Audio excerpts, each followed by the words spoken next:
El tema que vamos a ver esta tarde es el contexto literario. Ahora bien, vamos a ver algunas cosas que quiero que puedan pues, corregirse, puedan ver si es cierto o no.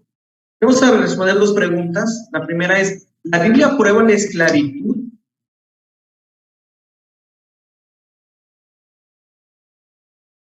¿Qué dicen ustedes? ¿Lo aprueba?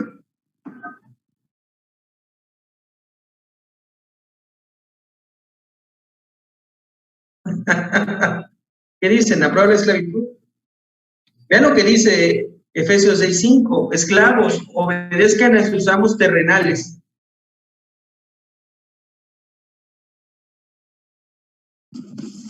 Tiene que ver algo con el contexto, como siempre, ¿no? A ver qué dicen ustedes.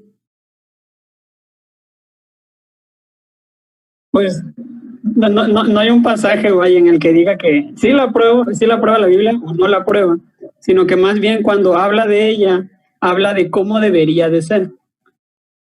Porque igual en el Antiguo Testamento lo vemos, ¿no? Como los israelitas cuando se quedaban sin dinero se hacían esclavos a sus hermanos, pero luego eran liberados. Y yo no creo que un israelita azotara a otro israelita o lo golpeara o lo insultara cuando no hacía correctamente su trabajo. Entonces, si lo aprueba o no, no sabría decirlo, pero en el caso de que sí, pues hace énfasis de que debería ser y tratarse a la persona como una persona. Bien, pues Diana ya tiene un punto, ¿no? Que cuando dijo, tiene que ver con el contexto. Sí, o sea, cuando nosotros, miren, el problema es cuando lo hacemos en un versículo. Y ¿sabían ustedes que nosotros podemos hacer que la Biblia diga lo que yo quiero que diga? Vamos a ver otro ejemplo. La Biblia dice que tenemos que tratar diferente a los africanos. ¿Dicen ustedes? Si debemos de tratar diferente a los que son de piel más oscura. No. ¿Por qué no? Porque son personas igualitas. Dice Jeremías 13:23, ¿mudará el etíope su piel y el leopardo sus manchas? Contexto, ya dije. Exactamente, busquen ese pasaje de Jeremías 13:23, miren, pueden buscarlo. Uno de los problemas que encontramos es hermanos que cuando están afirmando algo dicen, la Biblia dice. Entonces pareciera que todo lo que están citando tiene un sustento, pero no es solamente que yo cite un texto de la Escritura, sino que yo conozca a qué se refiere el pasaje que estamos citando. Y esto nosotros no solamente lo hacemos en la predicación, porque una forma de utilizarlo es decir, bueno, pues es que son los predicadores. Pero no, esto lo hacemos nosotros en nuestro día a día. En la forma en la que nosotros, por ejemplo, evangelizamos, utilizamos versículos bíblicos o no. Lo hacemos. Ahora, ¿qué uso le damos a esos versículos? Cuando oramos y decimos, Señor, tu palabra dice, estamos citando la Escritura, pero estamos diciendo correctamente lo que dice. Cuando estamos corrigiendo a alguien, no, eso que está haciendo está bien, porque la Biblia dice, citamos la Biblia. Pues lo que quiero que veamos es cómo nosotros podemos hacer una afirmación, utilizar un versículo de la Biblia, y quizá la otra persona, si no conoce, dice, es cierto, lo dice la Biblia. Pero, por ejemplo, en el pasaje de Efesios, cuando dice, esclavos obedezcan a sus amos terrenales, se refiere a que la Biblia, como dice Antonio, no estaba refiriéndose a si era bueno o malo, sino que esa era una condición en la que estaban los esclavos y que el Pablo le está diciendo que lo deben de hacer, pero el contexto nos lleva a nuestras relaciones, porque toda esa sección que va a utilizar Pablo en Efesios empieza desde el capítulo 5, versículo 21, cuando dice, someteos unos a otros en el temor al Señor. Por eso dice, las mujeres, las casadas estén sujetas a sus maridos, ¿no? Luego ya para el capítulo 6, en el versículo 1 habla de la relación padres e hijos. Y luego en el 6:5 habla de la relación esclavos-amos. Entonces, más bien Pablo está hablando de relaciones ya establecidas. No se está poniendo a averiguar si sea bueno o sea malo. ¿Sí? Ahora, en el caso de Jeremías, es una pregunta retórica. A ver, si alguien lee el versículo de Jeremías 13:23. Deben de subir a la mano porque particularmente en la clase de hoy vamos a utilizar mucho la Biblia. Dice, mudará el etíope su piel y el leopardo sus manchas. Así también podréis vosotros hacer bien estando habituados a hacer mal. Ok, note entonces, es una pregunta retórica lo que está diciendo este versículo. Y hay dos secciones o dos líneas, porque la primera es una pregunta, pero no es una afirmación, es las preguntas retóricas tienen implícitamente la respuesta, porque la pregunta dice, ¿mudará el etíope su piel y el leopardo sus manchas? ¿Qué dicen ustedes? ¿Lo hará? No. ¿Por qué? Porque el etíope no puede cambiar de piel. El leopardo va a cambiar, va a quitar sus manchas, tampoco, está fuera de su naturaleza. La segunda pregunta, ¿cómo dice? Hermano, nos repite la pregunta, la número 2. Ese versículo 23.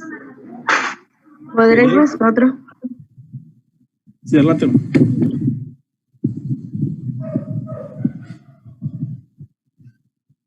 ¿Sí? Diana.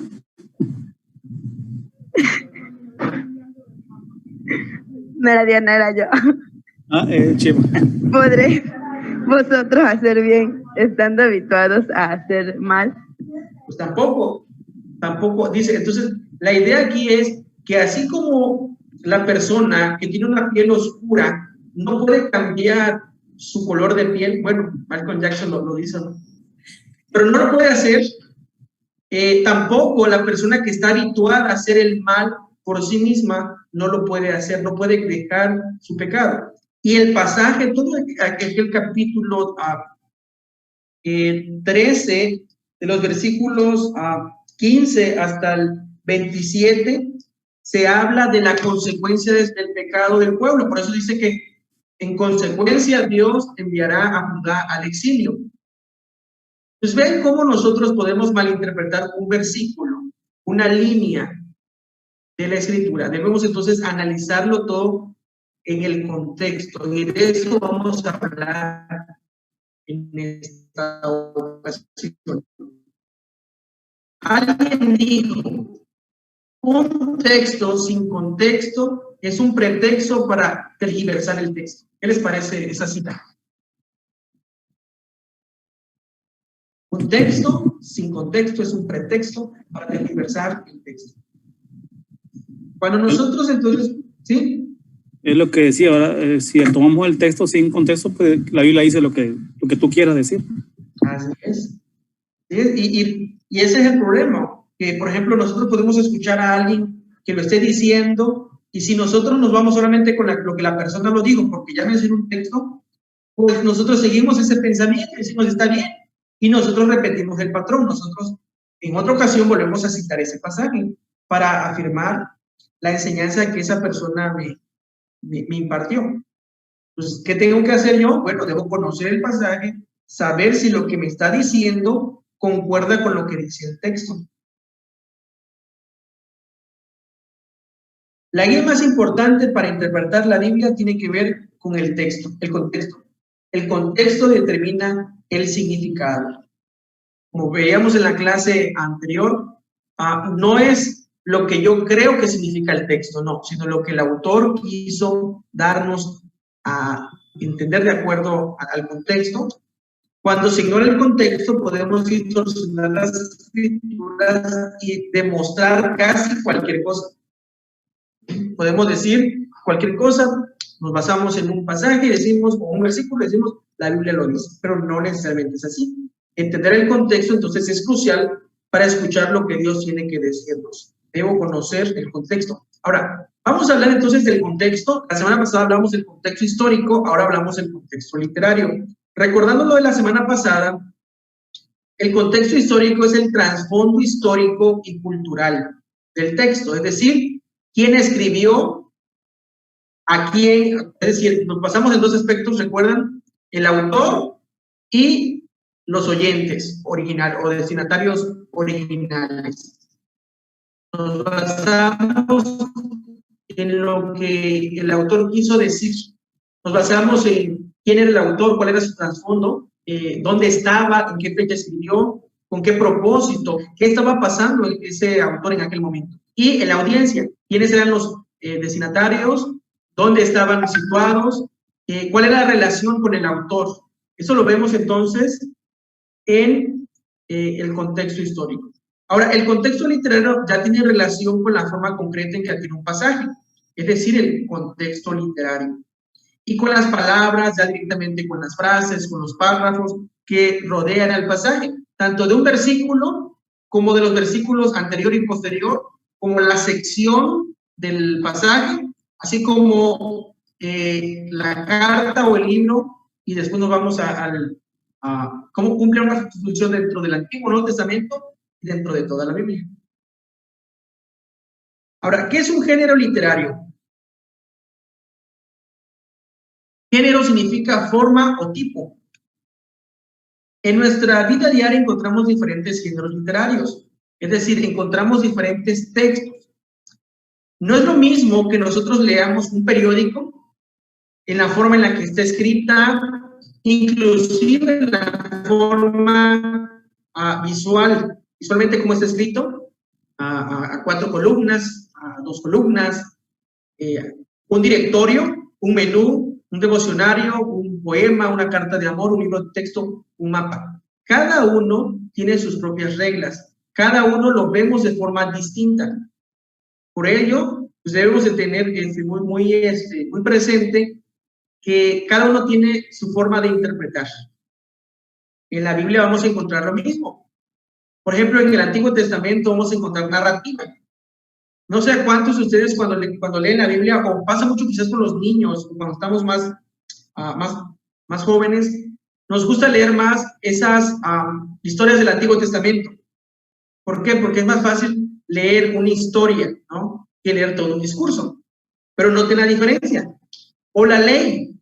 Vamos a encontrar en algunas secciones de la Biblia, en Pentateuco, por ejemplo, mandamientos, ordenanzas, leyes. Levítico, por ejemplo, es un libro que está lleno de leyes. Poesías, pues ahí lo vamos a encontrar con salmos, con proverbios, con Eclesiastés, con cantar, los cantares. Profecías, sabiduría.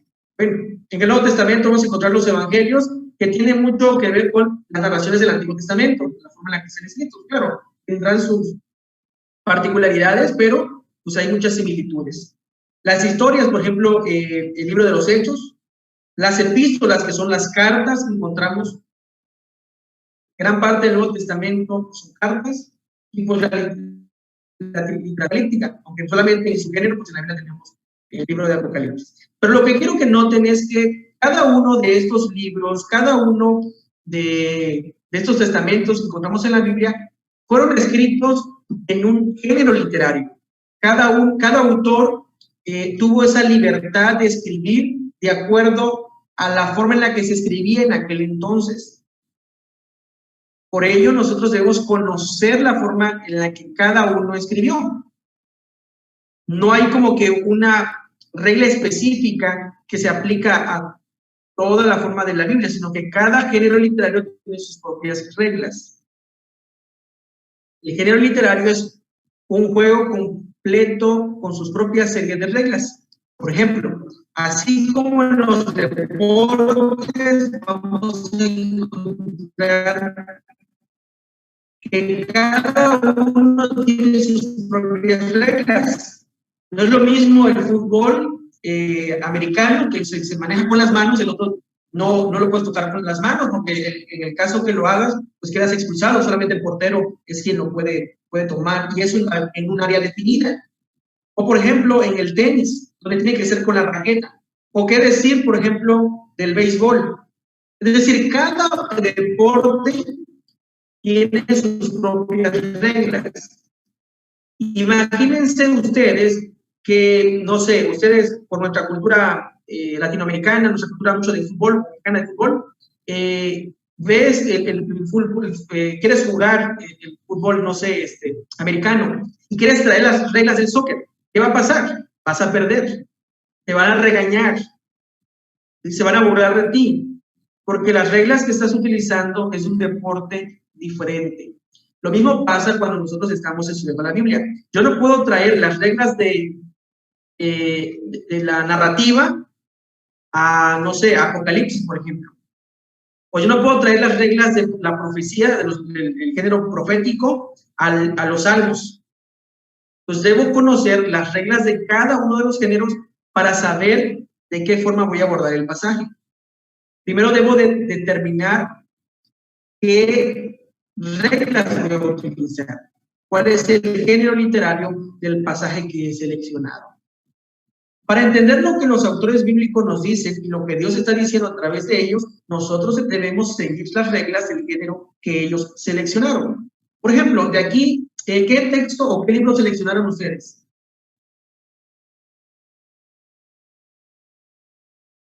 Eva, Diana, Toño. Primera Pedro. ¿Perdón? Primera. Primera de Pedro. Segunda de Pedro. Okay. Diana. Romanos. Romanos, Toño. Yo no he elegido. Ok. Bueno, entonces, ya ustedes eligieron una carta.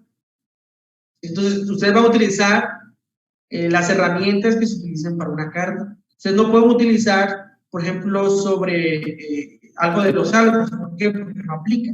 Ahora, aclaro algo. No porque estemos pensando, no porque hemos dicho de que cada libro tiene una género literario, quiere decir que todo el libro, que toda la carta esté llevando el mismo género, porque hay secciones dentro del mismo libro, dentro de la misma carta, secciones donde utiliza otro tipo de género. Por ejemplo, si nosotros leemos proféticos y estamos en el libro de Jonás, nos vamos a dar cuenta que es muy diferente el profeta Jonás al profeta Jeremías o al profeta Oseas, por ejemplo.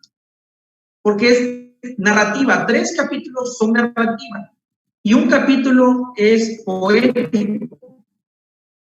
Entonces, debo tener un conocimiento de qué lo estoy manejando, pero también de que hay secciones, hay partes de ese libro, de esa carta, donde puede cambiar. Ahora, peligros de pasar por alto el contexto literario.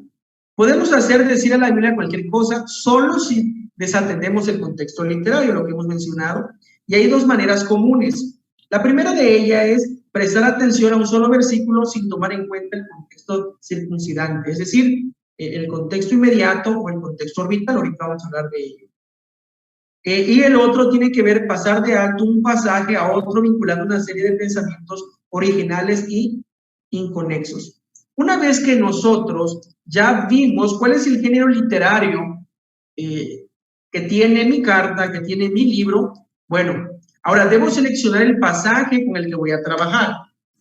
Si nosotros queremos dar una reflexión, si nosotros queremos dar una clase de formación cristiana, o si nosotros queremos estudiar una sección de la Escritura, debemos entonces irnos no a un versículo, sino ver la sección en la que está explicando.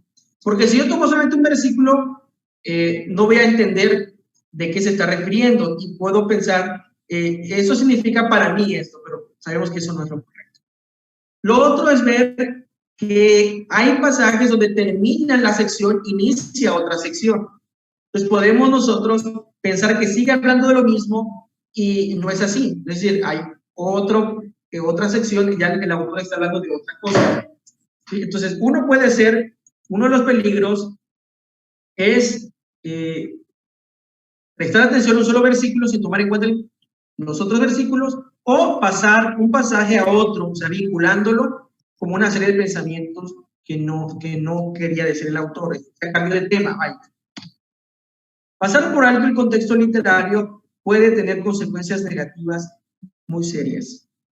Ahora, vamos entonces a identificar el contexto literario. La Biblia es más que una colección de partes inconexas. Es decir, no es que solamente son secciones y secciones y más secciones, no. Las partes, es decir, las palabras, las oraciones, los párrafos, se conectan para formar discursos y libros enteros. Es algo que encontramos en las cartas. En las cartas el autor tiene algo en mente y te lo va a ir hilando. Por eso es que vamos a encontrar la forma en la que lo va a ir los autores conectando una sección con otra. Y es interesante ver cómo esas conexiones se van dando. Algunas se van dando a través de ciertas palabras, a través de conclusiones, a través de temas que son, a veces son más fáciles unas secciones que otras poderlas identificar. Meta, notar que el pensamiento de un autor fluye a través de cada porción hasta formar un todo. Es lo que nosotros debemos encontrar. Aquí ya tengo mi pasaje, ahora debo saber cuándo empieza mi pasaje y cuándo termina. Ya sé que mi pasaje es narrativa, o si mi pasaje es, si el género literario es narrativa, si es una carta, si es un discurso, ya lo identifique. Ahora, ¿dónde empieza y dónde termina mi pasaje? Para ello debemos encontrar esa sección. A esto le llamamos el contexto orbital. Vean el diagrama, habla del contexto de toda la Biblia. Después, el contexto del libro. Bueno, vamos a pensar uno antes. El contexto del Antiguo Nuevo Testamento. El contexto del libro. Ya vi que voy a estudiar la Biblia, ya sé que va a ser el Nuevo Testamento, ya sé que va a ser la carta a los Romanos o la segunda carta de Pedro. Ok, ya lo ubiqué. Ahora, ¿cuál es el contexto orbital? ¿Cuál es la sección que voy a estudiar? ¿Cuál va a ser el párrafo que voy a estudiar? ¿Cómo encuentro ese párrafo? Ahora, pues ese contexto orbital hay un contexto inmediato que rodea a un pasaje, que rodea un texto, un versículo. Por ejemplo, al hablar de contexto orbital nos referimos simplemente a los textos que rodean el pasaje que estamos estudiando. Voy a estudiar este versículo porque no sé si le estoy dando una correcta interpretación. Pensemos, Juan 3:16, por poner un ejemplo, no sé, el primero que se me vino a la mente. ¿A qué se refiere Juan 3:16? Juan 3:16 es mi pasaje, es mi texto. ¿Cuál es el contexto inmediato?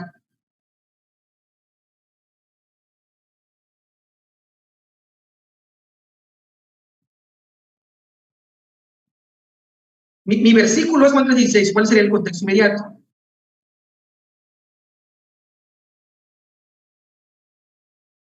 Recuerden, el contexto inmediato es el que rodea mi versículo. ¿Cuáles rodean al versículo? Juan 3:15 y Juan 3:17. Exactamente, son los versículos el anterior y el posterior. Ok. Ahora bien, ¿cuál sería entonces el contexto orbital?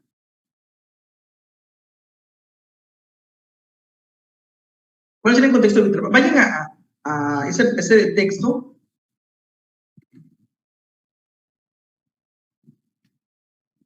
Es Juan 3:16.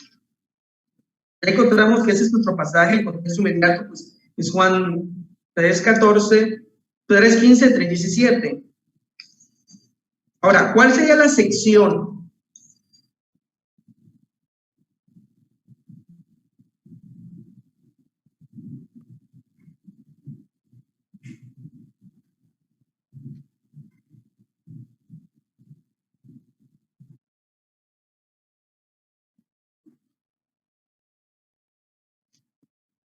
El contexto orbital sería todo el capítulo, ¿no? Ok, ¿qué dicen los demás? ¿Sería todo el capítulo? Pues diría igual que sí, porque el otro solamente es como que a los alrededores, los que están antes y después. Ok. Bueno, no, creo que sería capítulo 3 del 1 al 21, ¿no? ¿Por qué? Porque en esa sección es donde Jesús está hablando con Nicodemo Ajá. Porque a partir del versículo 22 dice que después de esto vino Jesús, o sea, ya hay un cambio de escenario y de personaje, porque dice que fue a los discípulos. Es correcto. De hecho, muchos, vean cómo Reina Valera lo pone del 1 al 15, y muchos así lo predican, o sea, se van con lo que ya dijo Reina Valera. Ya Reina Valera puso un subtítulo y muchos se van con eso. Nosotros no nos podemos ir en nuestra interpretación con la forma en la que una Biblia me lo está seccionando. En muchos casos es tal cual, en muchos casos coincide, pero en otros no tanto. Nosotros tenemos que hacer un estudio, leer la escritura y ver dónde hay un cambio. Aquí, en este caso de Juan 3:16, nosotros podemos ver el contexto orbital porque tiene que ver con una narrativa. Dentro de esa narrativa hay un discurso. La narrativa se da con un escenario, con personajes, ¿sí? Se da con ¿qué más sería? Con cierta argumentación, y podemos nosotros darnos cuenta que hay un cambio de escenario. Entonces, si hay un cambio de escenario, ahí terminó un episodio. Esto es el caso de la narrativa. Es más fácil porque vemos ese cambio. De hecho, por ejemplo, yo tengo esta Biblia que tiene las letras color rojito, con las palabras de Jesús, y vemos que en el 21 ya Jesús termina su discurso, y en el 22 dice, después de esto Jesús con sus discípulos, vino Jesús con sus discípulos a la tierra de Judea. Ya hay un cambio. Entonces, vean, podemos considerarlo, el contexto orbital, como el mundo textual en el que vive el texto en cuestión. El contexto orbital está formado por las palabras, frases, párrafos y discursos que van antes y después del pasaje objeto de estudio. Vean, nosotros nos estamos basando en el 16, pero ese 16 se da en un contexto. Jesús dijo eso, ¿a quién se lo dijo? A Nicodemo. ¿Cuándo se lo dijo? Una noche antes de que Jesús fuera a la tierra de Judea. Una noche donde está Jesús cara a cara con aquel hombre. Surge a raíz de ese encuentro de Nicodemo con Jesús. ¿Ok? Bueno, ese es por poner un ejemplo. Es lo que encontramos como el contexto orbital.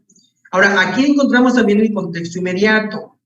Vamos a ver qué tanto nosotros conocemos la Biblia. Ahorita vamos a ver unos 3 ejemplos más para ver cómo esto se aplica a lo que nosotros hacemos. Bueno, creo que en esta parte nos va tiempo de por lo menos el primero. Recuerdan, si salimos, volvemos a entrar. Vean lo que dice Apocalipsis 3:20. He aquí yo estoy a la puerta y llamo, si alguno oye mi voz y abre la puerta, entraré a él, cenaré con él y él conmigo. ¿Dónde lo hemos escuchado o en qué momento le hemos citado este versículo? Sí lo habían leído, ¿verdad? Este versículo, ya lo han escuchado. Sí. ¿Dónde lo han escuchado? Bueno, yo lo he escuchado en campañas de evangelismo, ¿no? O cuando se evangeliza. Que te dicen, Jesús está a la puerta de tu corazón y te llama. O cosas así. ¿Y ustedes qué creen, que está bien citarlo para evangelismo? Pues si lo estamos usando como ejemplo aquí, yo creo que no. No. Esa respuesta es muy fácil para evadirla de esa manera. Aquí él está hablándole a la iglesia. Ok. Se refiere a los cristianos.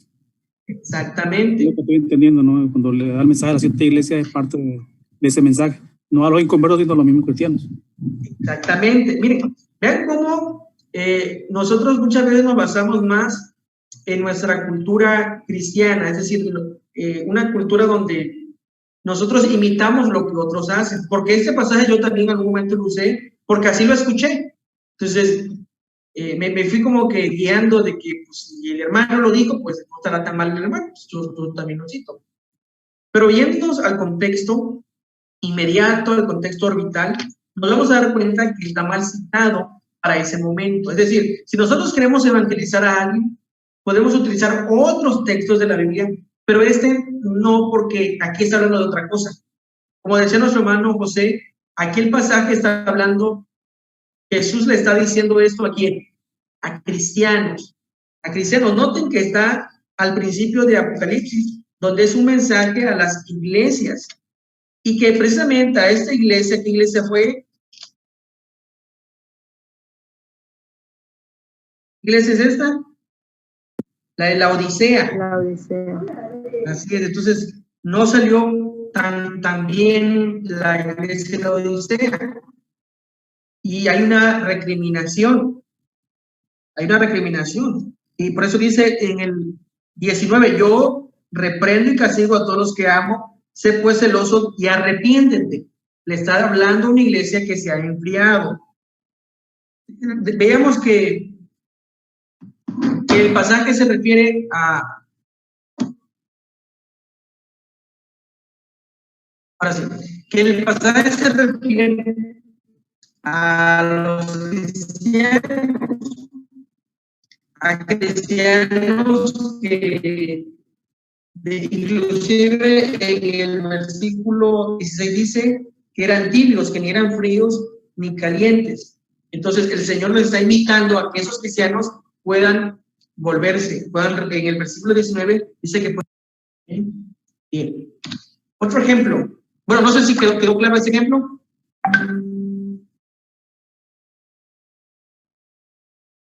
¿Sí?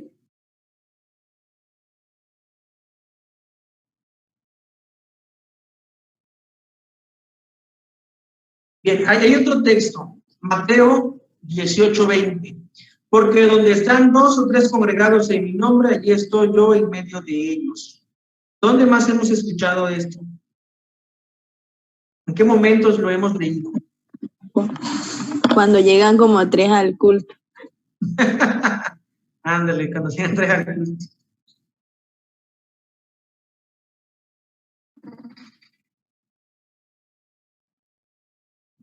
Ahora, se refiere a eso, a que cuando, aunque seamos poquitos, Dios escucha nuestras oraciones. ¿A eso se refiere? Tenemos que ser mínimo unos 2 o 3 para que Dios nos escuche. No.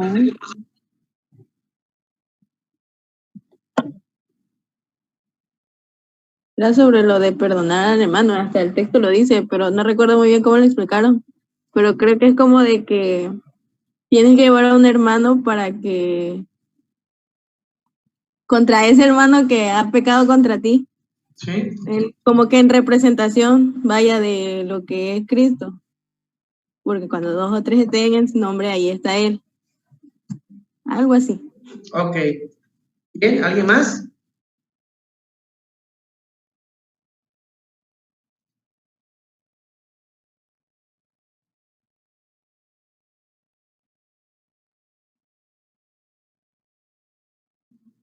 Ese es el versículo 18. A ver, ¿cuál sería el contexto inmediato?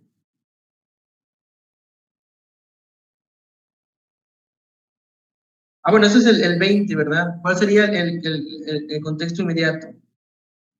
El 19 dice, otra vez os digo el que si 2 de vosotros se pusieran de acuerdo en la tierra acerca de cualquier cosa que pidierais, les será hecho por mi Padre que está en los cielos. Okay. Y luego, en el 21, entonces se le acercó Pedro y le dijo, Señor, ¿cuántas veces perdonaré a mi hermano que pegue contra mí? ¿Hasta 7? Porque algunos lo toman más bien igual con la oración, de que, por ejemplo, pasando el 19, si nos ponemos de acuerdo 2 o 3, Dios escucha nuestra oración, y luego, porque donde 2 o 3 están congregados mi nombre, allí estoy en medio de ellos. Entonces aquí tenemos que irnos más al contexto orbital, es decir, toda la sección. ¿Dónde empieza la sección del contexto orbital?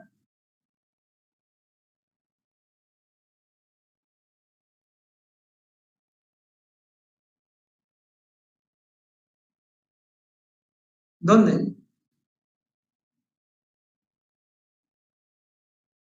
Creo que aquí sí nos podemos basar en la sección que pone Reina Valera, en ese por tanto, en el versículo 15 hasta el versículo 22. Bueno, es que ahí igual, bueno, como que el escenario o el lugar en el que se desarrolla este discurso empieza desde el 18, ¿no?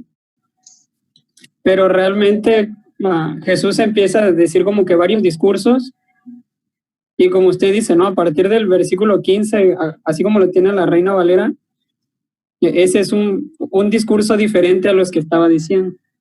Ok, sí, de hecho, todo empieza en el versículo 1 del 18, pero son secciones, es decir, ¿podemos trabajarlas? Sí la podemos trabajar, nos dice mucho. Es decir, para ese versículo 20, desde el 15 podemos comprenderlo. Y se está refiriendo más que nada a la disciplina eclesiástica. Cuando un creyente ha pecado, hay un procedimiento desde el versículo 15 que tenemos que hacer, con un fin. ¿Cuál es ese fin? Ganar a un hermano, ganar a aquel que ha pecado. Hay un procedimiento. En el versículo 16, en el 15 ve, y si no te escucha, en el 16 dice, ve con 1, 2 o 3. Luego, si no te oyeren, en el versículo 17 dice que vayas con la iglesia, y si no te por gentil o publicano.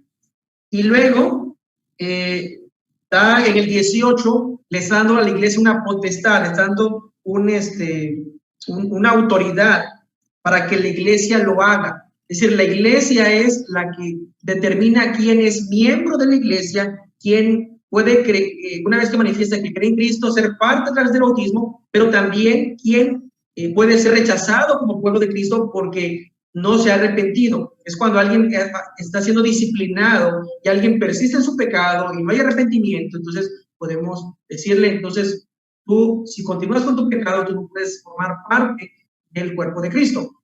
Entonces la iglesia tiene esa autoridad que ha sido conferida por el Señor, por eso es lo que dice en el versículo 18. Y luego en el 29, en el 19 y 20, está diciendo que cuando estén reunidos 2 o 3 como iglesia, pueden ejercer esa autoridad. No solamente la tienen, sino que la pueden ejercer. Pues cuando 2 o 3 se ponen de acuerdo y decir, tú no estás porque estás bien, entonces eres disciplinado, es decir, tú estás fuera del rebaño, entre tanto no hay arrepentimiento en tu vida. A eso se refiere el pasaje, ¿sí? A la autoridad dada por Cristo, a 2 o 3 que ya forman la iglesia. No importa si es una iglesia grande o si es una iglesia pequeña con 2 o 3. Ya con 2 o 3 que están congregados, que forman una iglesia, pueden ellos tener esa autoridad para decir quién no es o quién sí es miembro de la iglesia. No sé si me expliqué en ese texto. ¿Dudas, preguntas?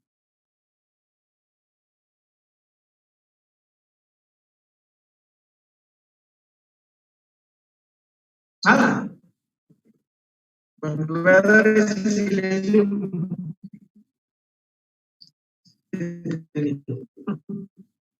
Vamos con el siguiente.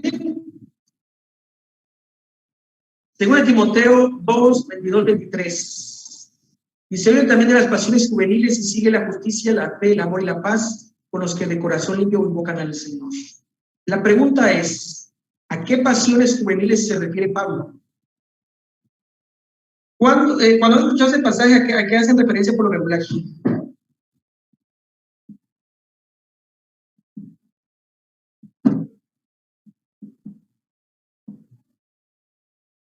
¿Ya han escuchado este pasaje?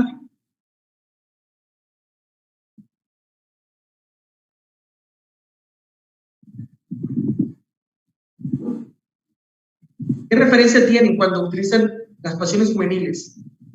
¿Qué concepto tienen ustedes?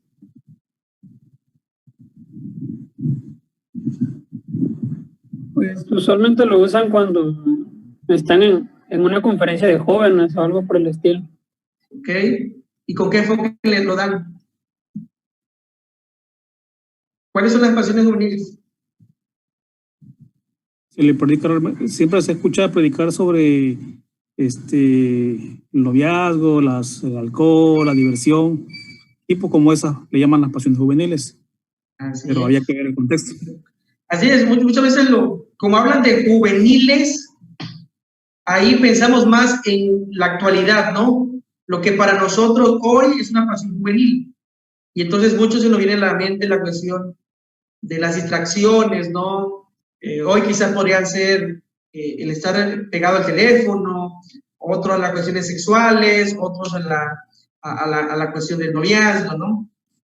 Pero eso tenía en mente el apóstol Pablo.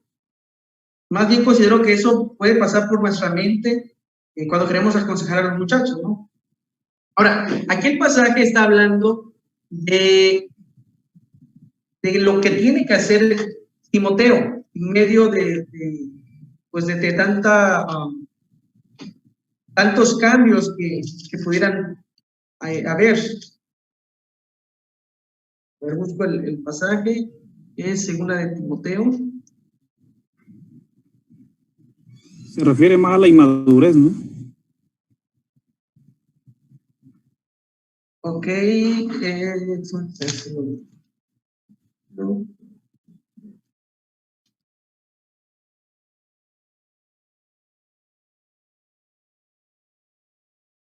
ahora, vayamos leyendo desde antes, desde el 14, dice, recuérdales de esto, exhórtales delante del Señor a que no contiendan palabras, lo cual para nada aprovecha, sino que es para perdición de los oyentes. Procura con diligencia presentarte a Dios aprobado como obrero que no tiene de qué avergonzarse, que usa bien la palabra de verdad, más evita profanas y vanas palabrerías, porque conducirás más y más a la impiedad, y su palabra carcomerá como gangrena, de los cuales son Himeneo y Fileto, y que se desviaron de la verdad diciendo que la resurrección ya se efectuó y trastornan la fe de algunos, pero el fundamento de Dios está firme. Teniendo este sello, conoce el Señor a los que son suyos y apártense de iniquidad todo aquel que invoque el nombre de Cristo. Pero en una casa grande no solamente hay utensilios de oro y de plata, sino también de madera y de barro. Unos son para usos honrosos y otros para usos viles. Así que si alguno se limpia de estas cosas, será instrumento para honra, santificación, útil al Señor y dispuesto para toda buena obra. Huye también de las pasiones juveniles, sigue la justicia, la fe, el amor y la paz con los corazones limpios que invocarán al Señor, pero desecha las cuestiones necias e insensatas, sabiendo que engendran contiendas, porque el siervo del Señor no debe ser contencioso, sino amable para con todos, aptos para enseñar, sufrido, que con mansedumbre corrija a los que se oponen, porque quizás Dios les conceda que se arrepientan para conocer la verdad y capaz del lazo del diablo, y escapen del lazo del diablo en que están cautivos a voluntad de él. Noten que el pasaje no tiene que ver nada con una cuestión, ¿cómo decirlo?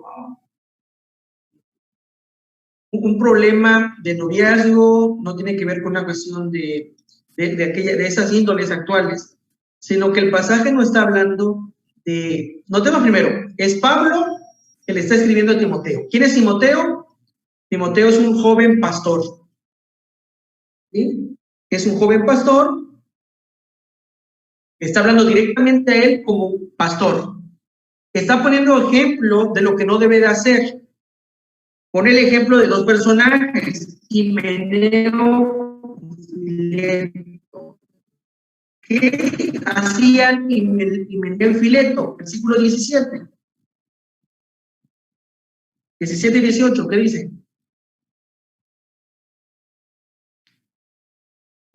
Pues que andaban diciendo herejías, ¿no? Exactamente, Andaban entonces diciendo que... Ajá. ¿Cómo? Sí, continúa. Que andaban diciendo herejías, andaban diciendo que la resurrección ya se efectuó y pues trastornaban a algunos. Exactamente, entonces noten que Pablo está poniendo como ejemplo a aquellos que se desviaron y le está poniendo como ejemplo lo que no debe hacer Timoteo. Habla entonces de la forma en la que tiene que comportarse, pero con respecto a la escritura, a la enseñanza. Luego, por eso decimos en el versículo 23, dice, pero desecha las cuestiones necias e insensatas, sabiendo que engendran contiendas. Entonces, más bien el pasaje nos está hablando de que él no se metiera a tratar de pelear en ese ámbito, ¿no? Tratar de meterse demasiado en las cuestiones doctrinales que no aprovechan. Por eso noten que el versículo 23 dice, pero desecha las cuestiones necias e insensatas. O sea, como que tratando de continuar, tratando de corregirlo, pero que ya no tiene sentido porque ellos no quieren que se les enseñe. ¿Sí? Por eso, a ver, aquí hay un versículo.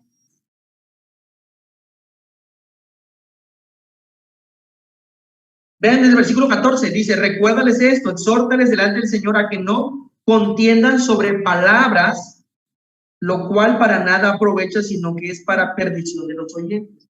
Entonces, todo gira en torno a que él, como joven, no se quiera meter demasiado en tratar de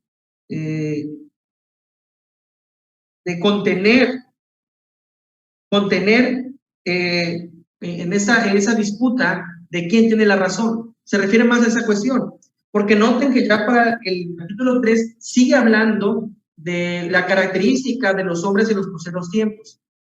Entonces, como él era un joven pastor, está diciendo que él como joven se mantenga firme y que no entre en dimes y diretes con aquellos que pervierten la palabra, sino más bien que los deseche, que no les dé oportunidad, pues. A eso se refiere. ¿Por qué? Porque el joven tiende a querer, pues, tratar de enfrascarse, de convencer a las personas diciendo, bueno, es que yo sé lo que es correcto y tratamos de hacerlo, ¿no? Pero pues en algunos casos, pues es mejor dejarlos. ¿Por qué? Porque no lo vamos a convencer nosotros. Más bien hacia allá apunta el pasaje. Por eso es que dice, huye también las pasiones juveniles, que dice, y sigue la justicia. En vez de eso, en vez de entrar en discusión con aquellas personas, sigue la justicia, sigue la fe, el amor y la paz, con los de corazón limpio, los que de corazón limpio invocan al Señor. Entonces, no te enfoques en los que realmente están en contra del Evangelio, sino enfócate con aquellos que invocan al Señor.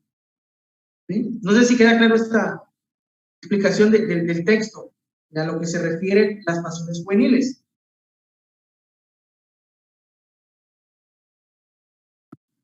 Sí, queda claro. Bueno, para mí. Ok. ¿Los demás? ¿Está claro, hermano? Sí,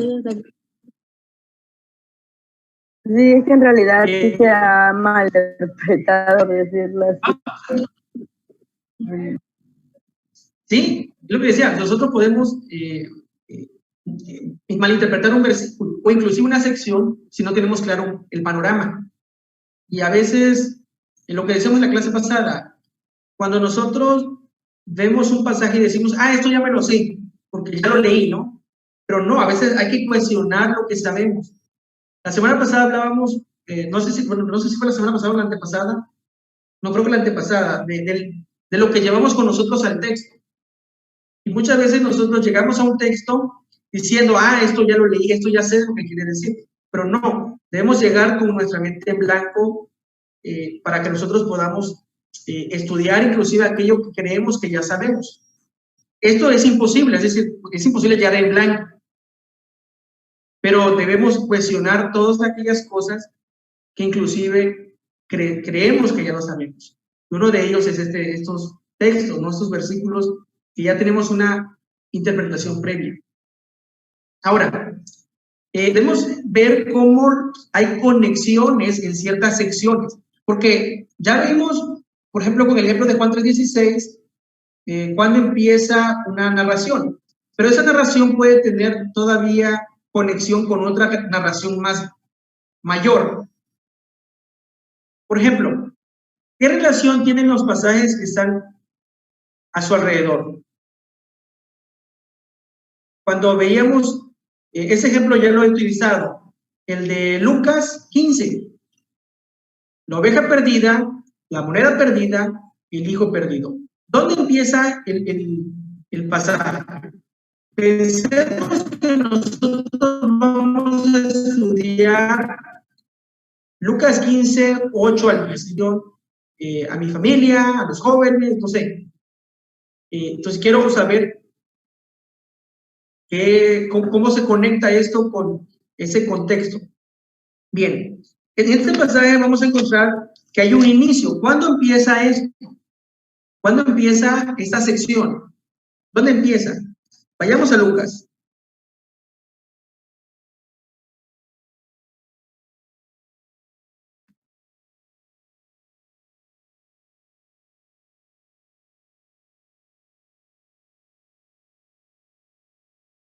La mayoría de las parábolas tienen una razón de ser. Bueno, en realidad todas las parábolas tienen una razón de ser. Pero en la Biblia, bueno, en los evangelios vamos a encontrar, las narró. Hubo una razón por la cual las narró. ¿Cuál es esa razón por la que Jesús da esas parábolas?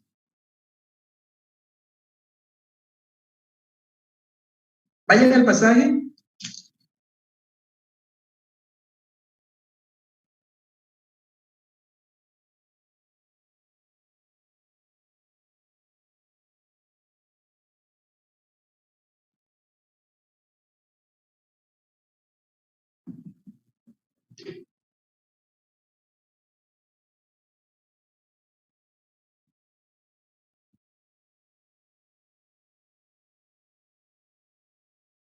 Pues todo empieza en el versículo 1, ¿no?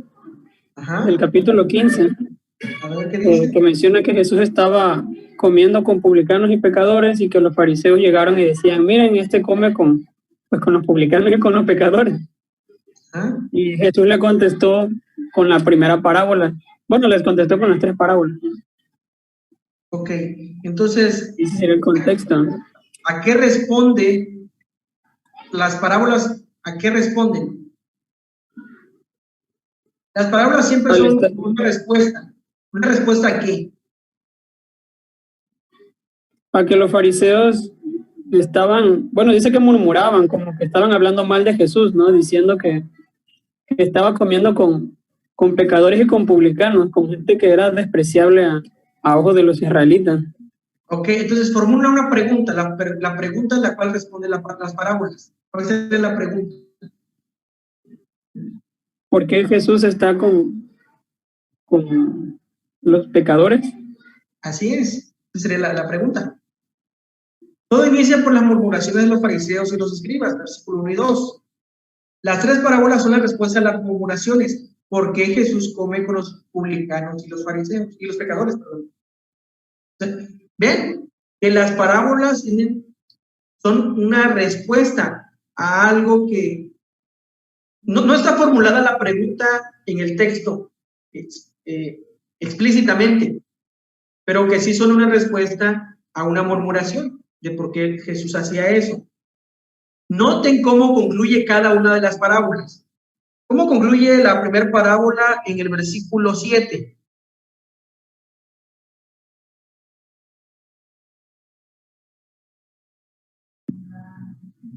Os digo que habrá más gozo en el cielo por pecador que se arrepiente que por 99 justos que no necesitan de arrepentimiento.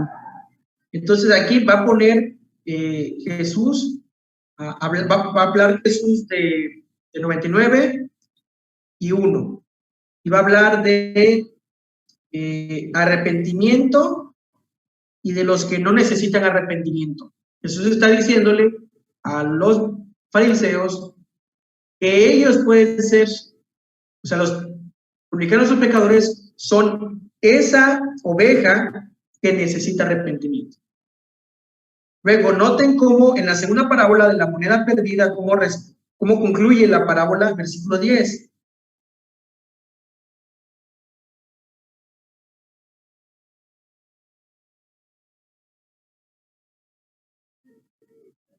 Así os digo que hay gozo de los santos de Dios por pecador que se arrepiente.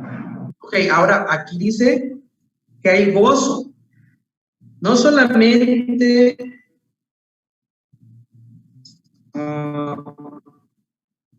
pon un segundo ejemplo aquí. En este caso, dice que hay gozo delante de los ángeles de Dios.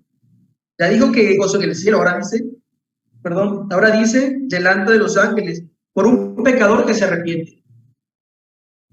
Esas personas, esos publicanos y pecadores, son aquellos que se arrepienten. Y luego en la tercera parábola, la del hijo pródigo o el hijo perdido, noten cómo lo dice en el versículo 32. Mas era necesario hacer fiesta y regocijarnos, porque tu hermano era muerto y ha revivido, se había perdido y es hallado. Entonces, vean cómo las tres parábolas están unidas. Vean cómo las tres parábolas tienen una razón de ser. Claro, ¿yo puedo predicar una parábola? Claro que sí, no puedo predicar una parábola, pero debo conocer cómo se conectan para que mi interpretación no sea una predicación, una interpretación aislada. Mi apreciación puede ser muy aislada de tal manera que yo saque verdades sin conectar. Yo necesito saber cómo se conectan. Debo saber a qué está respondiendo. Eso me va a ayudar a saber que está hablando de pecadores. Eso me está hablando de que a eso se está refiriendo Jesús. De que no se está refiriendo, como veíamos en la introducción de la primera clase, ¿no? De la importancia de la casa. La casa no tiene importancia, sino que lo importante tiene que ver con las personas que comían con Jesús. ¿Por qué? Porque en aquella cultura no era bien visto que una persona respetable, pudiera comer o tener contacto con personas que delante de la cultura judía, pues no lo eran, como las mujeres, como los pecadores, como los publicanos. Pero que Jesús está diciendo que sí le interesa tener relación con ellos porque ellos necesitan a Dios, así como los enfermos necesitan de un doctor, esas personas necesitaban de él. ¿Sí? Ver cómo nos ayuda en la interpretación, conocer cómo esa sección, cómo esa historia se conecta con con las otras dos. ¿Preguntas aquí? Bien, seguimos. Hay una historia trágica que nosotros podemos ver con David. Samuel, en el segundo libro de Samuel vamos a encontrar muchas tragedias que le pasan a David. Por ejemplo, en el capítulo 13 hay una historia muy, muy fuerte, que es cuando Abnón viola a su media hermana Tamar. Es decir, los dos son hijos de David. Luego vamos a encontrar en el capítulo 20 al 39 que Absalón, que es medio hermano de Abnón, que es hermano de Tamar, lo mata. Absalón mata a su medio hermano Abnón. Y luego vamos a encontrar en el capítulo 15, capítulo más adelante, cuando Absalón se levanta en contra de su padre para arrebatarle el reino. Ven cómo las cosas vienen en picada. Ahora, ¿por qué sucede esto? ¿Qué hay en estas historias? Es decir, yo puedo, no sé, hablar, situarme, no sé, cuando Abnón viola a su media hermana Tamar. Y puedo ver que David no hizo gran cosa, en realidad no hizo nada para solucionar ese problema, sino que permitió que Absalón continuara e hiciera su venganza. Y no solo eso, sino que después de haber matado a Abnón, ya se levanta en contra de su padre. Ahora, ¿qué está pasando aquí? ¿Por qué ocurren todos estos eventos? ¿No es pero si no acaso David pues es el ungido de Dios? ¿No acaso David es el que el llamado a ser el rey de Israel? ¿Por qué sucede esto al siervo de David? Al siervo de Dios, perdón. Bueno, porque nos vamos a dar cuenta que todos estos son episodios de una historia que empieza desde antes, en el capítulo 11. Y de hecho vamos a encontrar cierto paralelismo entre el capítulo 11 con el capítulo 13. ¿Qué hay en el capítulo 11? ¿De qué habla segundo de Samuel 11. David tiene que saber cuando toma a la esposa de Urías y luego mata a su esposo, ¿no? Así es. Entonces vean que todo esto es consecuencia del pecado de David. Y que él, por eso ya no tiene la calidad moral para hacerle algo a Abnón, porque él también ha pecado. Pero que esto genera consecuencias, de tal manera que Absalón acaba con Abnón y después trata de acabar con el reino y el propio David. Ahora, debemos entender algo, que los autores bíblicos escribieron teniendo en cuenta ciertos objetivos, que hay muchas cosas que omitieron. Hay muchas cosas que omitieron. Por ejemplo, en los evangelios, la infancia de Jesús, solamente Lucas es el que habla un poquito más. Pero para los propósitos de los autores no era necesario o no creen importante hablar sobre la infancia de Jesús. Ahora, hay otros eventos que para los autores bíblicos sí son relevantes, que hasta dan muchos detalles. Aquí, por ejemplo, vamos a encontrar que en el segundo libro de Samuel hay muchos eventos de las cosas que hizo mal David, del pecado de David. ¿Por qué? Porque él quiere poner en ese énfasis de que a pesar de que era el siervo de Dios, era una persona pecadora igual que nosotros. Y así como ascendió, así como fue yendo de menos a más, llegó a un clímax, pero también por su pecado tuvo que vivir las consecuencias. Y estas serie de eventos están descritas precisamente para eso. Si yo quiero saber o quiero predicar un pasaje, no sé, según Samuel 15, debo de leer desde antes. Por eso lo más recomendable cuando yo voy a predicar algún pasaje, pues sería quizás leer todo si es una carta, leer toda la carta. Si es como un libro del Antiguo Testamento, pues posiblemente igual, en la medida posible, leer todo el libro para tener un panorama, saber en dónde estoy posicionado. Ahora, ¿cómo notamos los cambios de secciones? O sea, ¿cómo sabemos cuando ya el autor está hablando de otra cosa? Bien, aquí lo que nos va a ayudar mucho son las confusiones. Esto pasa más que nada en las cartas.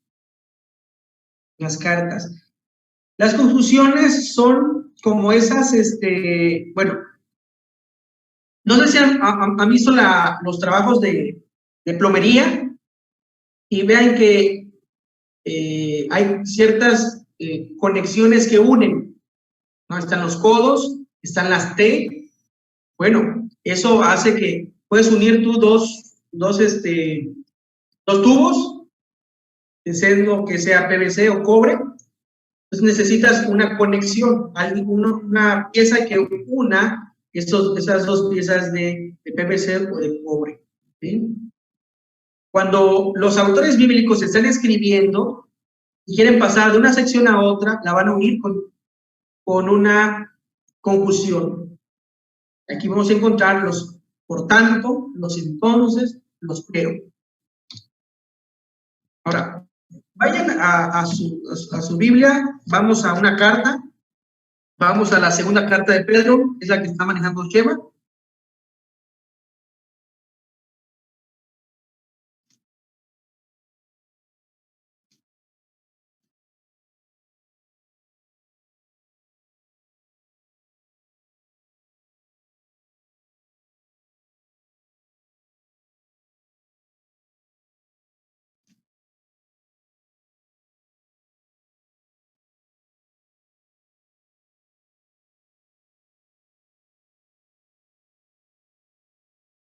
Ahora, Reina Valera va a utilizarlos para cambiar de sección. Como les decía la otra ocasión, bueno, hace un momento, no podemos basarnos solamente con la forma en la que lo secciona Reina Valera, pero en algunos casos vamos a encontrar que sí concuerdan. Por ejemplo, en el capítulo 1, noten cómo la sección del 15 al 16, ahí hay un porque no nos ha dado Dios, ¿no?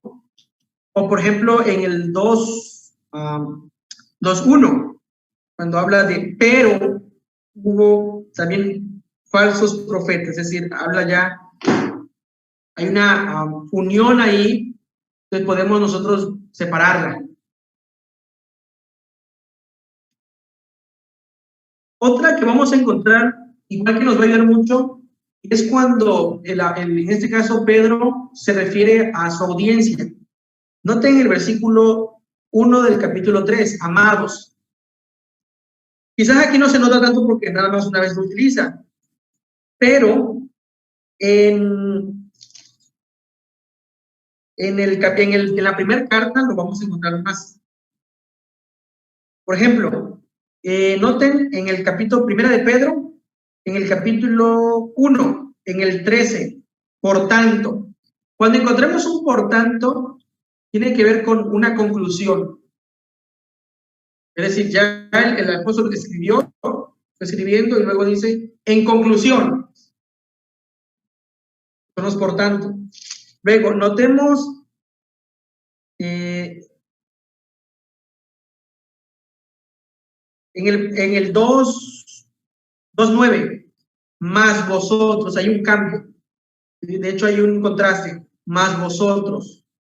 O lo vamos a encontrar en el 2:11, amados.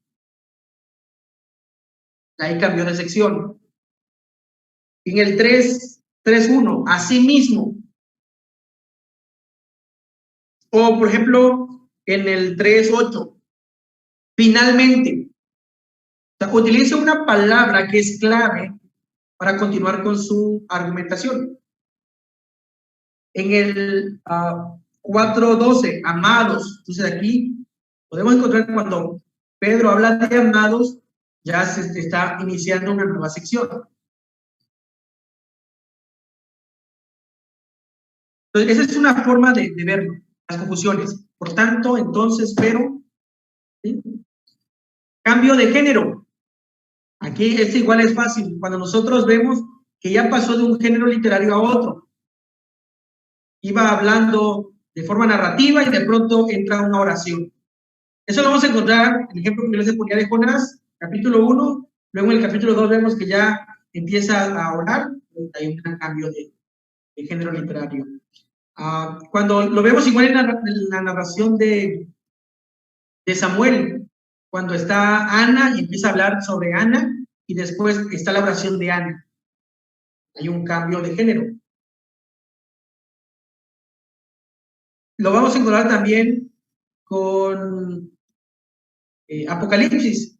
Empieza a hablar de una forma de carta y después un aspecto como de narrativa, pero para explicar una cuestión apocalíptica. Cambió de género literario. ¿Sí? Aquí habla desde un saludo a una oración. Cuando hay un cambio de tema, cuando nosotros vemos que en el pasaje está hablando de una cosa y de pronto cambió, ya no se está refiriendo a eso, se está refiriendo a otra cosa. Si nos basamos en Pedro, volviendo otra vez a Pedro, hoy, por ejemplo, estuvimos hablando de el matrimonio que vive sabiamente, que basados en 1 Pedro 3, 1 al 8. Ahora, noten que ya para el versículo, al 7, perdón, noten que ya para el versículo 8 ya no está hablando del matrimonio. ¿De qué está hablando? ¿Qué dice el versículo 8? 1 Pedro 3, 8.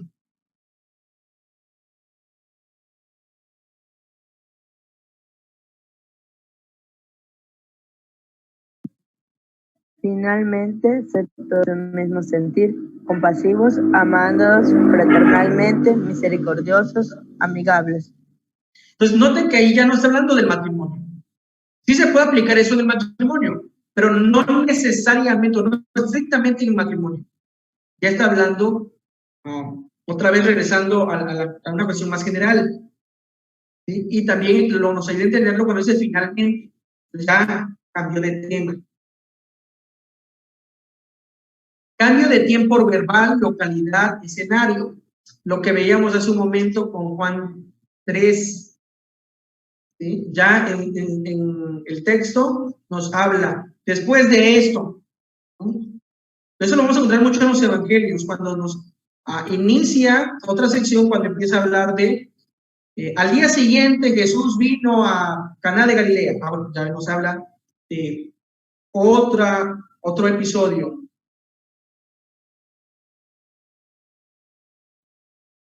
Cambio gramatical.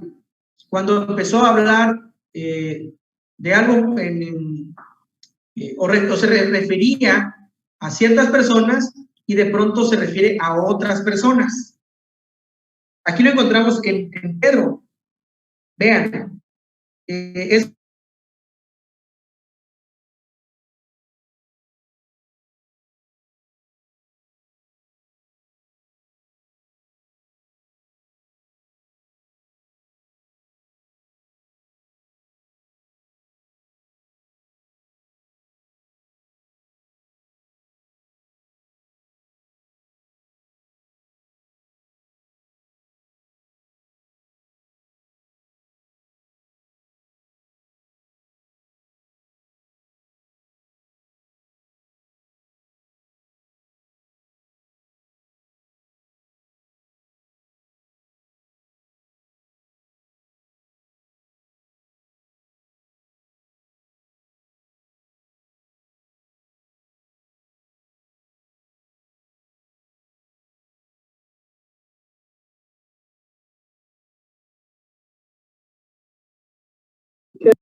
ya vamos terminando ya.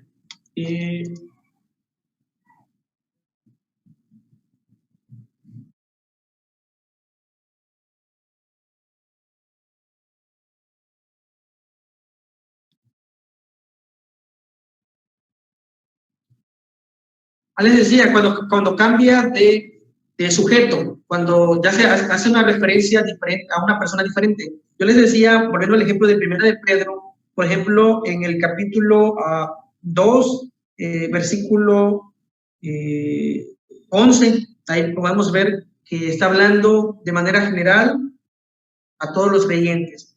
Pero luego, ya para el versículo 18, dice, criados, están sujetos con todo el respeto a vuestros amos. Entonces, habló de manera general y luego se refiere a los que son siervos, a los que son esclavos. Y después hay otro cambio, cuando ya en el capítulo 3, versículo 1 dice, asimismo vosotras, mujeres. Pues ya dejó de hablar de los criados, que podrían ser tanto varones y mujeres, y ahora se refiere a los que están casados, o en este caso las mujeres casadas. Pero luego, en el versículo 7 dice, vosotros maridos. Pues ya cambió y ahora está hablando a los varones. Eso lo vamos a encontrar igual en el capítulo 5 de Efesios, cuando habla en el versículo 21.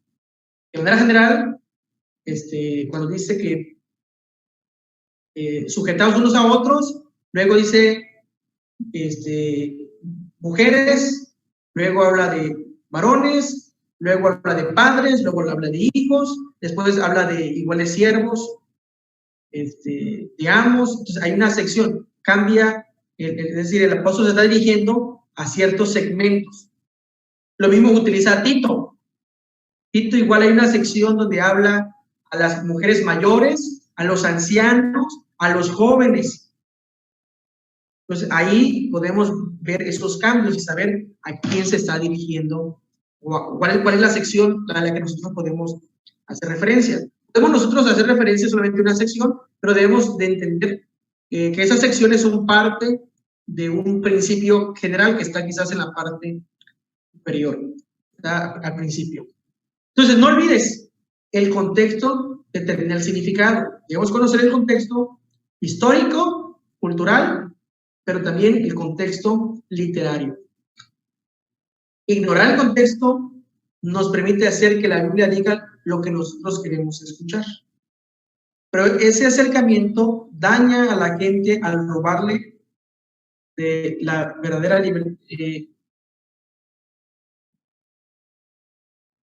liberadora de Dios.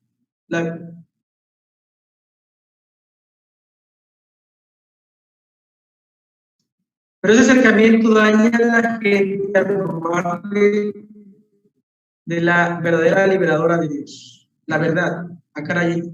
No es que esa parte no es bien. Bien.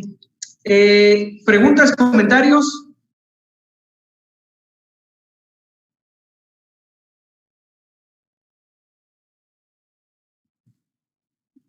Todo claro. Ok, ¿qué pasaje van a estudiar ustedes?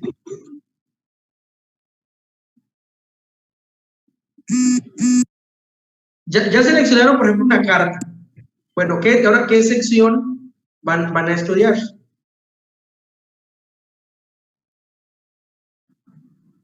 Pues como dijo que sea una carta, de preferencia leer todo el libro, toda la carta, vaya. Claro. Sí. Pues todo voy a leer, ya veo qué partecita estudio. Sí, bueno, pero, o sea, tú estudias la carta, pero puedes decir, bueno, a mí me gustó este versículo. Ahora, voy a saber ese versículo, cuál es su texto, su contexto orbital. Es decir, la sección, ¿cuál es la sección para poder determinar? Por ejemplo, nosotros en el seminario, un paso que nos dieron, creo que fue uno de los primeros pasos de exégesis. Recuerdo que lo que hizo el pastor fue darnos un texto, pero para que no repitiéramos, él en papelitos utilizó su Reina Valera y nos dio la sección. Después de eso, cada uno tenía que verificar el pasaje, si realmente esa era la sección correcta. O sea, él lo hizo así solamente para que cada quien fuera una parte diferente. Pero ya nosotros teníamos que delimitar el pasaje. Ese es un paso que en exégesis vimos, delimitar el pasaje. ¿Qué hacemos?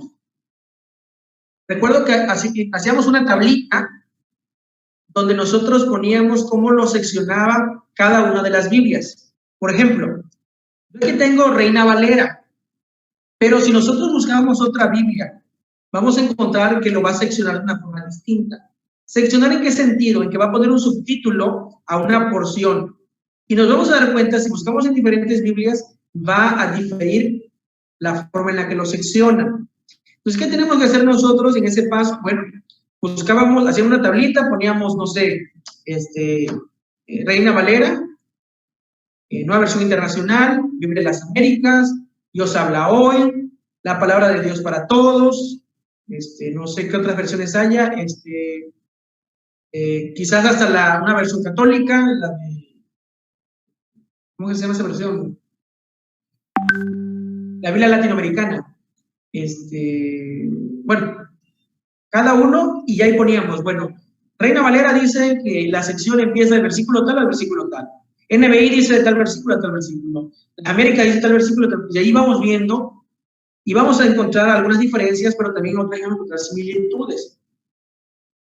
Y nosotros leyendo, íbamos a determinar. Entonces, nosotros nos ayuda a tomar una decisión. Lo que leímos, primero lo que nosotros seccionamos, después lo que en la tablita, lo que iba diciendo cada una de las Biblias, y después teníamos que tomar una decisión. Y teníamos que dar una argumentación. Decíamos, bueno, yo estoy, delimito el pasaje del capítulo tal, el versículo tal, por tal y cual razón. Puedo decir ahí, bueno, porque el autor viene hablando de esto y aquí habla, hay una confusión que me permite el inicio. Y veo que en el versículo posterior a mi sección, ya el autor, hay un giro en el tema que está abordando el autor. Bueno, entonces ya tengo un argumento de por qué utilice esa sección. ¿Me explico? Entonces, ustedes lo que tienen que hacer es buscar una sección de la carta que van a estudiar. La idea es que todo lo que vamos viendo aquí en clase, ustedes se lo vayan aplicando a ese pasaje. ¿Para qué? Para que al final podamos evaluar todo lo que hemos trabajado, pero con el mismo pasaje para que sea un trabajo ya terminado. ¿Qué les parece?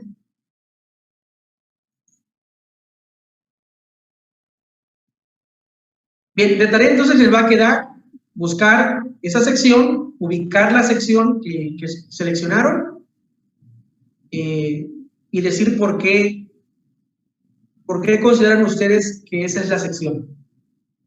¿Por qué empieza y termina ahí ese pasaje? ¿Ok? ¿Preguntas, comentarios? Ninguno por mi parte, está claro. ¿Ok? ¿Los demás? Por ejemplo, en el caso de los salmos o cuando hablamos de proverbios, bueno, en los salmos supongo que cada capítulo es una sección, ¿no? Sí, en el caso de los salmos sí, ya esa es la ventaja. Aquí tiene que ver ya con el género literario. Ahorita quizás no abordamos eso, quizás lo vamos a ver la próxima semana. Pero en el caso de los géneros literarios, por ejemplo... ¿Perdón? Bueno, en el caso de los... micrófono, no, perdón. Ok, no hay problema. En el caso de los salmos, de los salmos sí puede ser cada capítulo, pero si es el Salmo 119, por ejemplo, ahí es por cada sección, por cada inicio, cada sección. Es una letra del alefato. Es decir, a lo que para nosotros es el alfabeto o el abecedario, ¿no? Porque es un acróstico, entonces cada sección puede ser una porción, porque no va a predicar todo el capítulo porque es muy extenso, entonces es por sección. En el caso de proverbios, igual son por secciones, nada más que es un poquito más complicado, porque ahí se manejan mucho los paralelismos, y es lo que se ve en literatura, ¿cómo se llama? Poética, en poesía. Tiene que ver más con cómo se complementan el versículo, o sea, una estrofa, con sus dos componentes, sus dos líneas. Sí, por eso es más complicado. Ahorita, pues es complicado ahorita que te lo explique porque tendríamos que ver toda la clase. Lo mismo pasa con narrativa. Narrativa tiene que ver con cambio de escenario, tiene que ver con personajes, tiene que ver con episodios. ¿Sí? En el caso de los evangelios, igual, pero creo que estamos más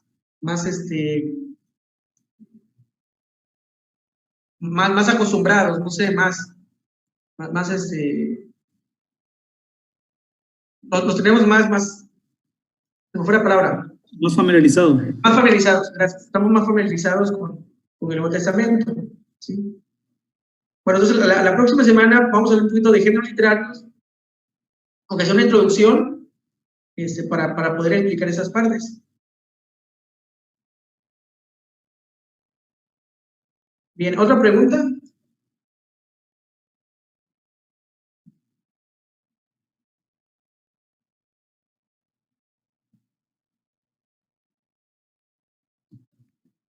Bien, entonces con eso concluimos. Okay. Bien, con eso vamos a concluir. Y aunque no me entreguen a mí la tarea, es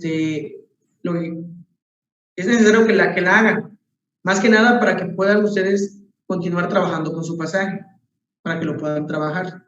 Si no, pues se les va a complicar. No van a tener todo un panorama claro, general, de lo que estamos haciendo. Ya en las próximas clases ya vamos a entrar directamente al texto, a los versículos. Ahorita se dieron cuenta, ya entramos al texto, a las secciones. ¿Sí? Ya en las próximas clases ya vamos a entrar ya al texto, a los versículos, a hacer las observaciones de cada pasaje. ¿Okay? Bueno, por mi parte es todo. Vamos a orar para concluir.